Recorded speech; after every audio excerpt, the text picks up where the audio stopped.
Okay, so just like some of the other empires that we've talked about, like the Roman Empire, you can draw parallels between the collapse of the Roman Empire and the collapse of the Akkadian Empire.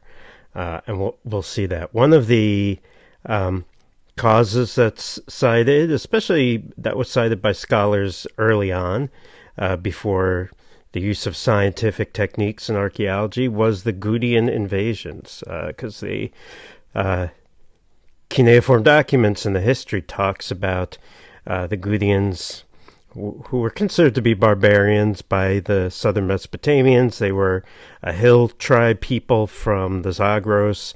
They invaded at several points during the Akkadian Empire, and during the end sacked a number of cities, and ended up controlling parts of southern Mesopotamia at the end of the Akkadian Empire, as we're going to see.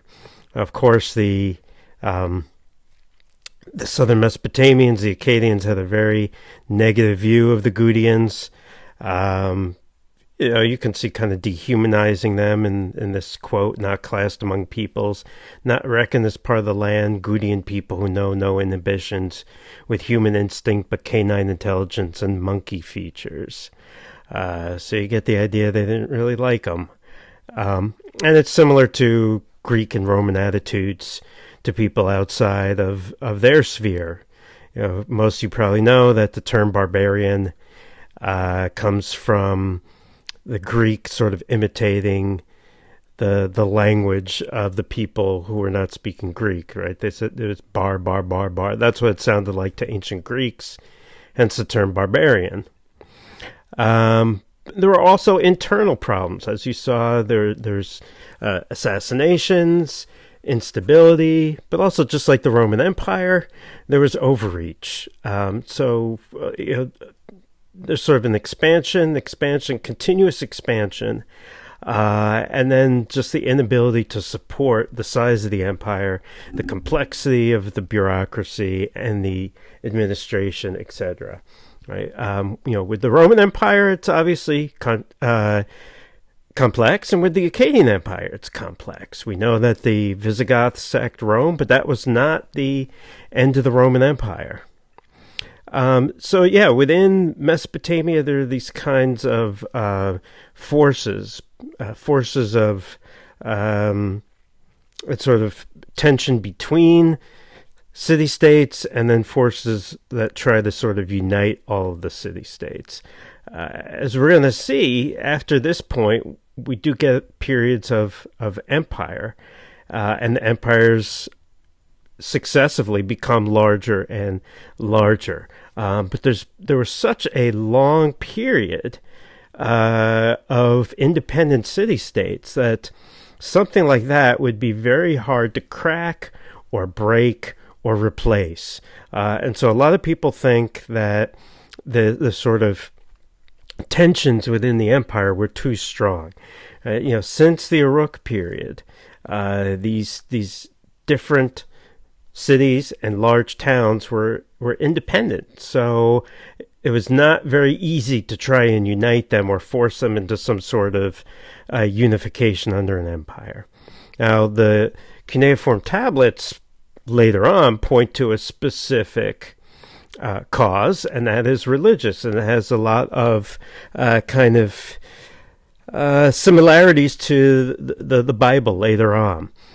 They say that Naram-Sin committed a sacrilege against the supreme god Enlil. He wanted to build a temple in Akkad for Ishtar, and he performed some divination, but the omens were not favorable, and he ended up sacking and plundering Enlil's sanctuary to kind of enforce a positive answer.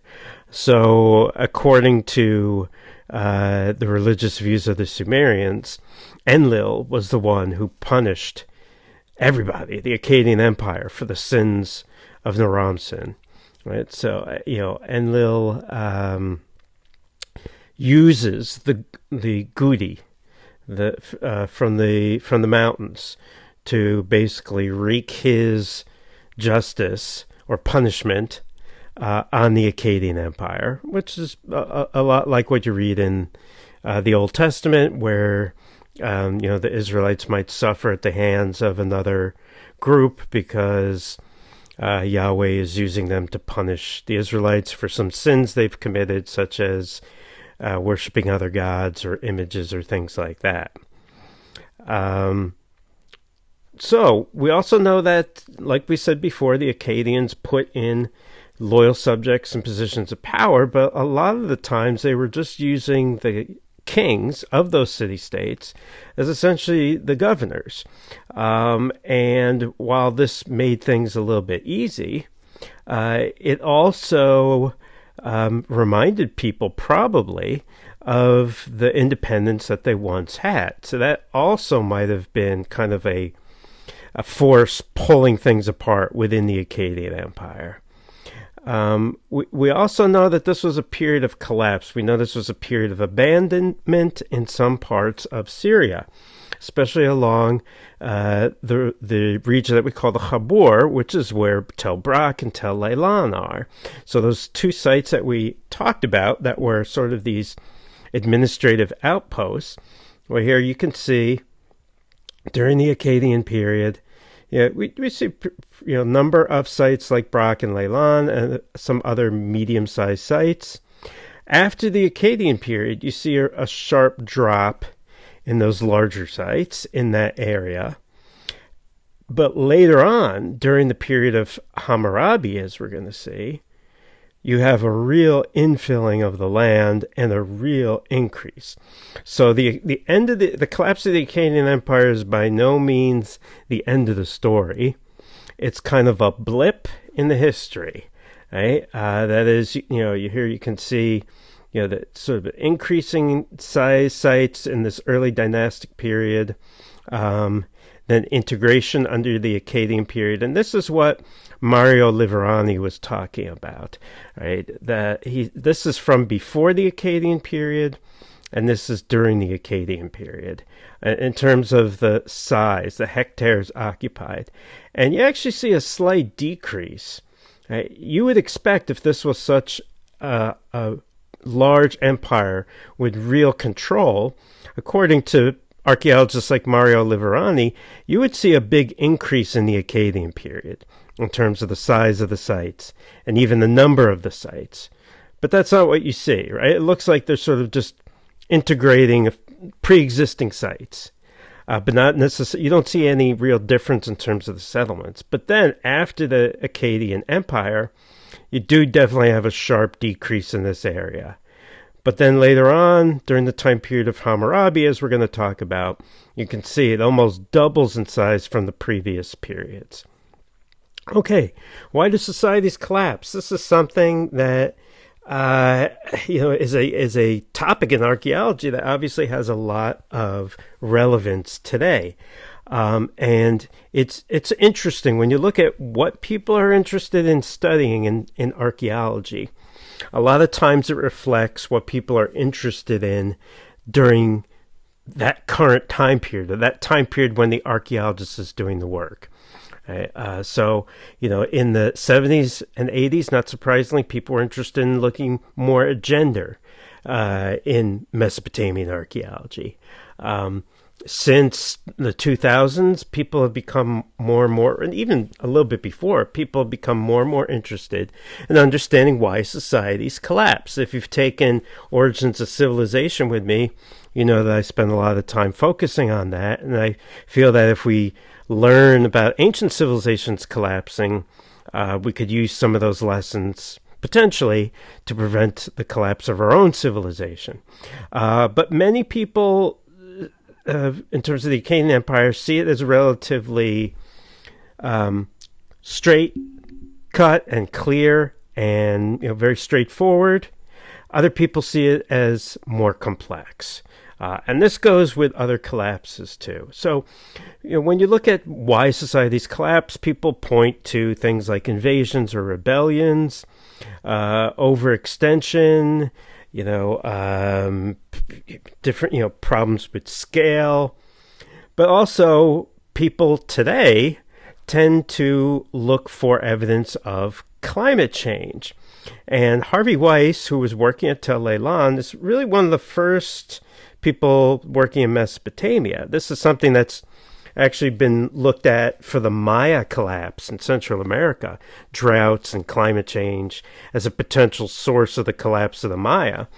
But he postulated that based on the evidence that he found at Tel Eilan and also some geologic evidence from cores found in the Mediterranean and also in the Indian Ocean, that there was a massive climate change near the end of the Akkadian time period. There was a drought, essentially.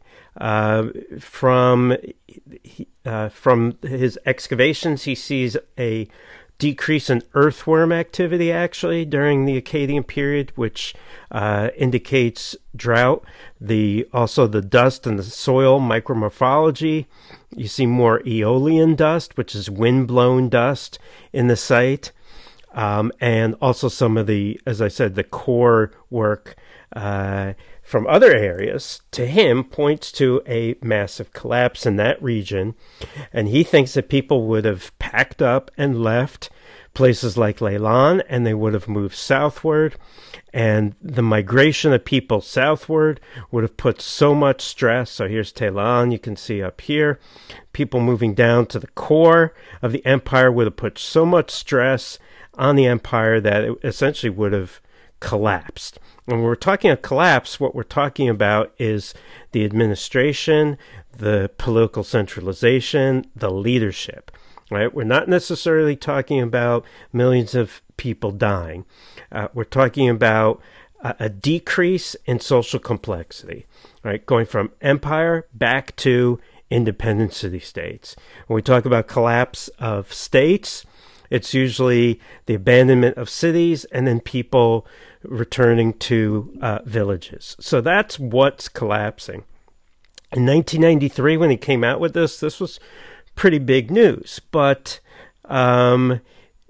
people kind of argued about it for a while. And then people kind of forgot about it a little bit because climate change, global climate change today, was not yet the hot topic that it became really after 2000, when Al Gore, of course, made even though scientists had known about climate change for a long period of time, right? People were basically ignoring it, as you know, and it became a little bit more of a sort of on people's minds after Al Gore's movie An Inconvenient Truth. And after that movie came out and people started to talk about climate change, then the Harvey Weiss's ideas about the Akkadian Empire kind of resurfaced again in popular press and news media. He never stopped studying the collapse and never stopped trying to collect data from different areas to try and bolster his argument. Right? So from the Gulf of Oman, you can see this is years ago, around the collapse of the Akkadian Empire. And again, it's hard sometimes to date these so precisely, but that's sort of what you need to draw a parallel between this drought and the end of the Akkadian Empire. But he sees a sharp decrease in rainfall from these sediment cores, right? And this is also, as we said, the time period when the Old Kingdom collapses. Some people even think that the civilization of Harappa is beginning to collapse at this point. Harvey Weiss believes that it's almost like a global climate change and a global collapse that is affecting not just the Akkadian Empire, but other civilizations as well. And many archaeologists would argue that point. Here's some of the excavations at Tel Eilan. Harvey Weiss also points to some of the texts, the cuneiform documents from the end of the Akkadian period, written much later, the Curse of Akkad. The large arable tracts is supposed to be talking about the end of the Akkadian Empire, Large arable tracts yielded no grain. The inundated tracts yielded no fish. The irrigated orchards yielded no syrup or wine. The thick clouds did not rain. In those days, oil for 1 shekel was only half a liter. Grain for 1 shekel was only half a liter, right, et cetera, et cetera. Those who lay down on the roof died on the roof. Those who lay down in the house were not buried. People were flailing at themselves from hunger. So you get sort of this almost like kind of a dystopian apocalyptic image, no rain, no crops, people starving. He says that is evidence to bolster his claim. We know there was probably a drought in Egypt at this time as well that may have led to the collapse of the Old Kingdom, although people study the Old Kingdom also believe that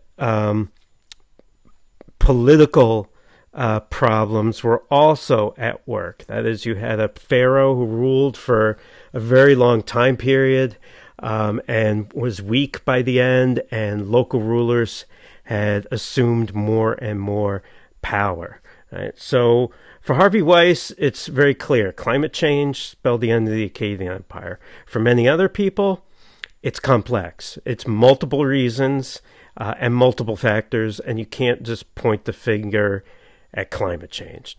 So let's look at some of the contradicting evidence, some of the evidence that goes against Harvey Weiss's ideas. Let's look at some of the evidence that people point to that they say conflicts with some of Harvey Weiss's ideas. Some places like Brock, and there are other sites as well, were never abandoned. Nearby sites. Brock did shrink in size, but it never was completely abandoned.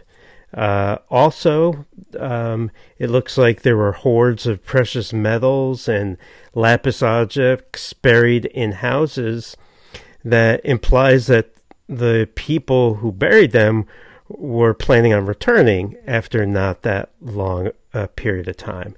Right? So it's not like they abandoned it completely. It looks like they abandoned it with the hope of that would be temporary and that they would then later return.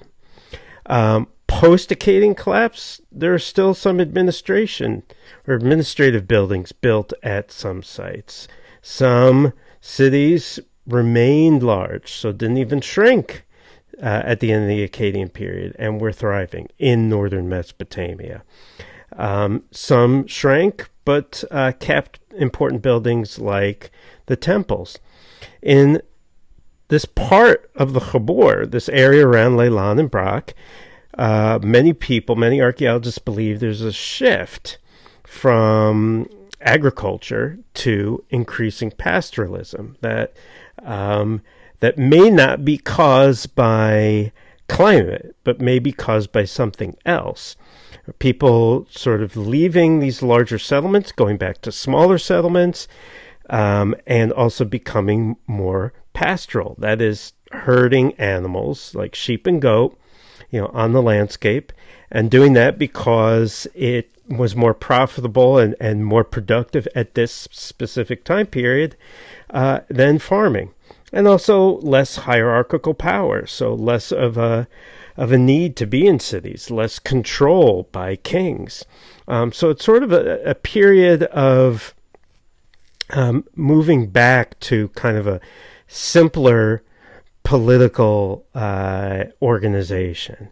And this is kind of a good alternative model to explain why some of these larger sites decrease. Not necessarily that there's a climate change, massive climate change, people abandoning sites, fleeing to the south, and then the whole thing coming down like a house of cards.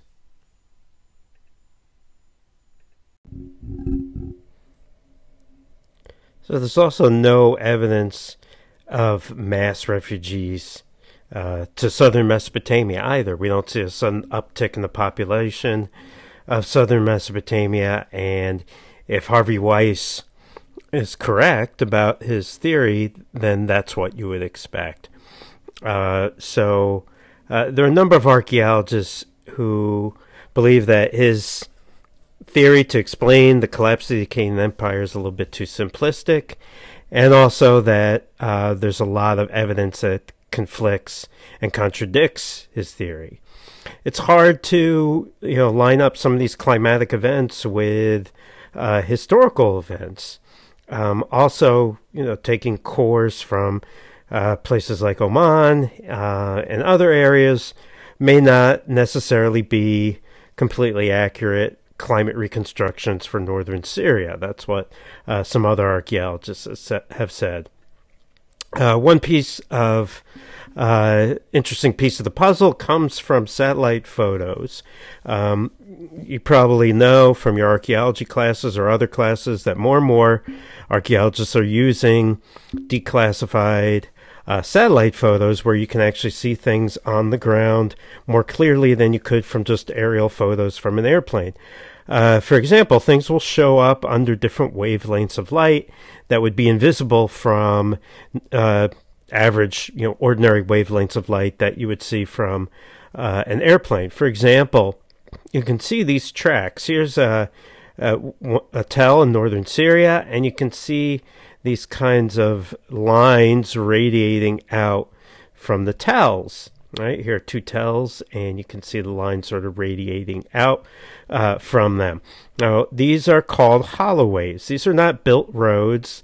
They're not deliberately constructed. They're actually compressed soil from people walking the same route over and over for, generations. And compressing and packing down the soil. And that only will show up under certain wavelengths of light. Now, when archaeologists looked at all these holloways and then mapped them all out, they kind of came to several conclusions. Now, you'll see that these holloways radiate out from all of these different sites. It doesn't look like this is a trade route. Right? It's not like there's a road connecting these different major sites. It looks like there's many, many sites and many of these holloways, and most of them just sort of end abruptly after a certain period. Now, what these were, most likely, are the paths taken by the farmers who lived in the main sites and would walk out to their fields every day, work in the fields, and come back to the site at night, the city like Brock, and then do the same thing the next day. Right, so back and forth from their fields. These are not built to connect the different tells. Now, when you look at all of the holloways, if this is correct, that these are farmers walking to their fields, then you could say that the land here in northern Syria was used pretty intensively. There doesn't really look like there's any space that wasn't farmed. And so some people think that this is a piece of the puzzle as well. That is, people were overusing the land at this period, were growing crops too intensively. We're not following a fallow system where they were letting some of the land replenish itself at certain periods. And this might have led to agricultural collapse, not necessarily climate change. Right? So it may not have even been a drought at all in this area. That's what some archaeologists contend. It actually could have been a human-caused problem from overuse of the land. Okay, so there's different theories and different viewpoints of the Akkadian collapse. And it's still not resolved. The debate still continues. Okay, well, after collapse, let's look at the period after collapse. Collapse doesn't mean disappearance. It's sort of the end of that political unit, but it's a return to what we saw in the early dynastic, right? That is, it's sort of reemergence of the city-state model that we saw before.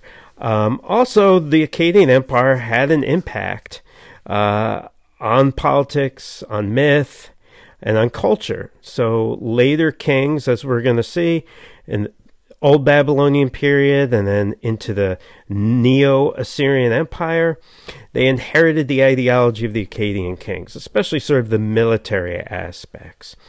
The Akkadian political collapse as Augusta McMahon says, was a minor blip in the long-term cycle of growth, contraction, and movements of people, a minor setback greatly overwhelmed by cultural continuities. Right? It was not the end of the story at all. Sargon and Naram-Sin became models for later kings, although scribes are ambivalent in terms of Naram-Sin's deification. Some people think of it as sort of courageous. Some of the scribes saw it as hubris. Later kings would name themselves Sargon. Neo-Assyrian king Sargon II named himself after Sargon, and that was about 1,400 years later than the original Akkadian Empire. So that's quite a legacy, right? And as we've seen already, there's a lot of cultural continuity through time in Mesopotamia. The next period, what we have, the Gudians invaded, and they very loosely controlled some of the cities in southern Mesopotamia, but we have a reemergence of Sumerian city-states. Right? The cities come back to their sort of former relationship with each other, and we also have the Sumerian language being used again in administrative contexts. Now, one of the famous rulers from this Gudian period is a king by the name of Gudia of a city called Lagash. Right? And he controlled an important part of southern Mesopotamia from Lagash. Most of the statues that we find and the monuments that he built differ from Akkadian monuments. We're going to see this in this next period, this kind of Sumerian reemergence. It's much more, the ideology is much more focused on building projects, especially things like temples, and less sort of demonstration of military prowess in the artwork and the public art, even though obviously warfare still remains important and necessary in some cases, such as trying to remove the Gudians from southern Mesopotamia. But most of the artwork seems to stress Gudia as a builder or in a sort of stance of prayer, right? So you can see this is a typical prayer stance from the Sumerian culture, and sort of indicates piety on the part of Gudia. A lot of times the seated statues would have a plan of the outline of the temple that he built. So that's what a lot of these dedications inscribed on the statues talk about, his building activities, construction activities, things like that. So Gudia of Lagash was sort of an important king during this transition period between the end of the Akkadian Empire and what comes next. And what comes next is known as the Ur III period, or some people call it the Neo-Sumerian period, because it's really a reemergence and a reflowering of Sumerian culture, Sumerian city-states, and the language once again becomes the official language of administration. So let's look at the Ur III period.